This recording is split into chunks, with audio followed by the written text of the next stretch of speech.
What's going on? This past weekend we were at Tri-County Motor Speedway in Hudson, North Carolina.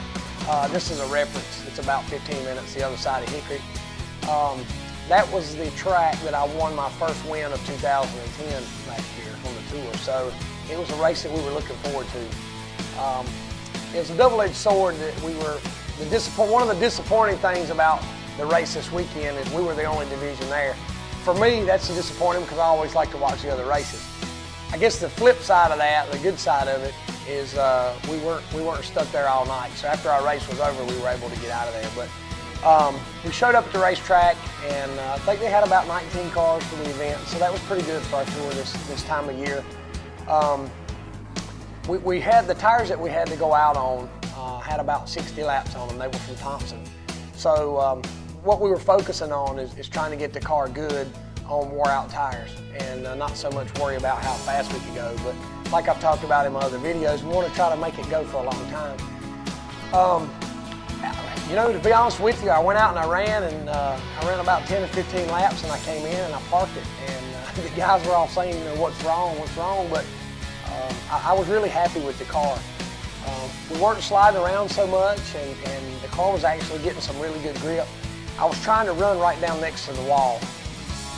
It seemed like to me that was the place that my car liked to run the most or the best.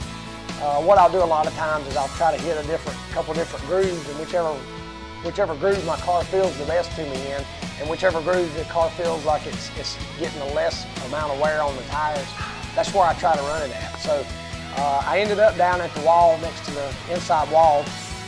I told Scott, the thing about whenever you can run down next to the wall like that, if you can get your car to run down there, when you do need to go up high, it's not a problem at all, because you know that's where your car will usually tend to end up.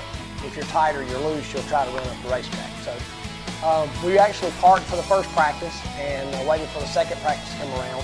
We had a set of new tires that we had saved up that we were going to try to make a qualifying run on, just to kind of give us an idea of what we might could run on new tires and the adjustments that we need to make for qualifying. But I went back out again on my used tires, and you know, I was really happy with the car. And we've been a little bit gun shy, or I guess I have been a little bit gun shy of how the car's going to react after the tires get really wore out, because that's where we've really struggled at. So I wanted to go back out again on the wore out tires, and when we did, same situation. The car was getting really good drive up off the corner. The car wasn't sliding in the middle of the corner, and the car was still turning good. So to me, I thought we had a really good package. We had a little bit of an oil leak that we had to tend to right before we put our new tires on to make our qualifying run. Monk and Scott jumped in there and got the oil leak taken care of, and we put our new tires on. Junior got us what we call our qualifying stagger. You know, we talked about what stagger is before. The more stagger you run, the looser you're going to be. So there's a fine line there of how good that you want it to turn without getting loose with you. But Junior had the tires matched up. We got them on the car, and we went out and we made our qualifying run. Usually what will happen with us whenever we make our qualifying run is the car will be just a little bit tight, because we don't, what you say, throw everything at it right off the bat. We'll save a little bit of extra things that we'll do for when it comes down to qualifying trim. But I think I ran a 50-something. The fast time was a 27 maybe, so we were right there within about 2.5, 3 tenths. And I didn't really push the car for all it had. I thought I saved just a little bit. And like I said, we didn't make every adjustment that we usually make. So we made that 2-lap run, and we came in and parked it. And it seems like, you know, I said in one of my other videos that one of the other teams pointed out how we work harder at the racetrack than a lot of guys do at the shop, because we change so much, and we try to do everything we can do to try to make the car as good as possible. But in saying that, the guys have gotten to the point where when we're not working on the car and we're not changing things, you know, they're questioning whether or not we're doing the right thing or not. But I told them, you know, that the car felt good and the car was driving good, so, you know, we left it alone. When it came down to qualifying, I'd already told the guys, you know, we're known, in the past, we've been notorious for putting up really good numbers when it comes to qualifying. I think one year I had about 17 or 18 poles in one season. So we've been notorious for that.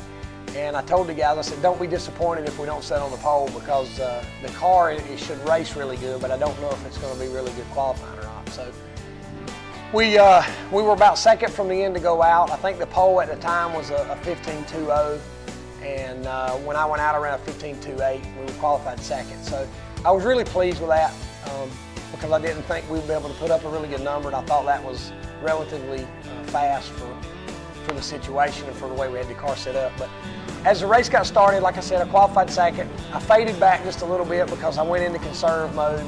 I wanted to ride and I wanted to try to save some tires, but keep the leaders in sight as much as possible.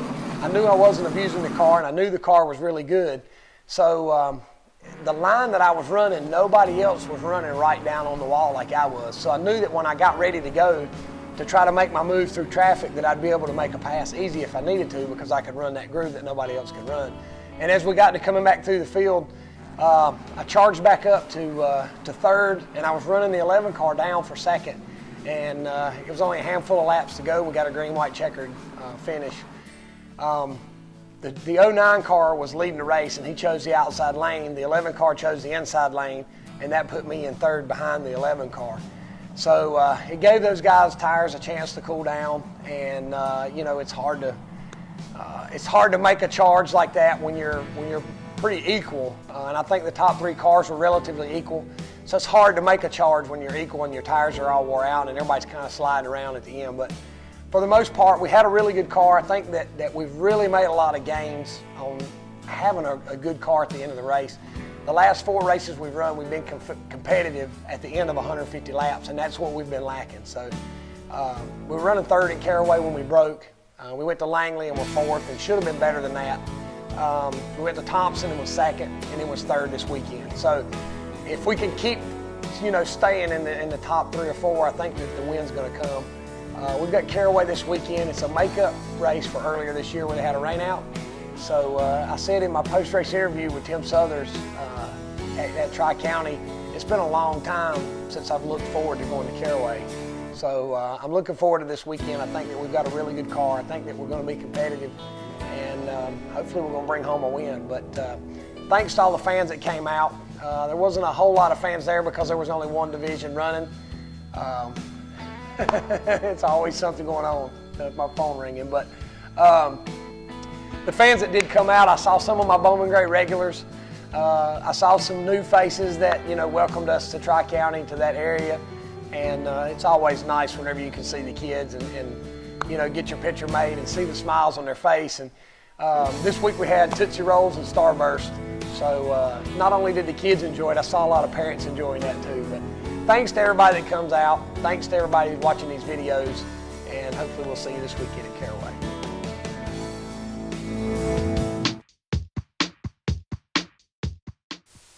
With the 2011 racing season winding down, I want to let you know that we're always looking for sponsors, big or small, by race or for the entire season. If you're looking for some great advertisement and some super exposure, not only at the track, but on Facebook with these videos, on our website, please don't hesitate to contact us on this page. Thank you, and God bless you.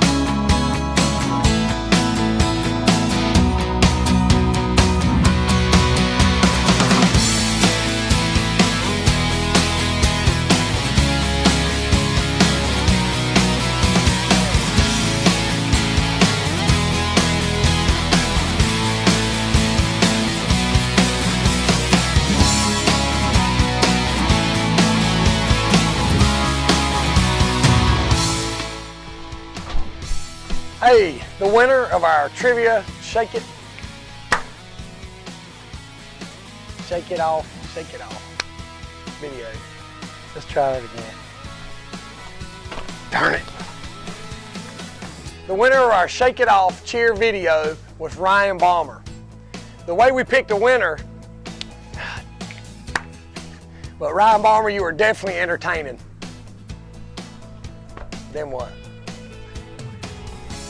at your work, at the mall, at your school, no matter where it is. We want to see where you're where you're rocking your Dirty South. We know you rock your Burt Myers and your Dirty South stuff at the racetrack, but I want to see you take a picture of yourself. Well, that was going good too. Start over. You're not videoing, are you? No.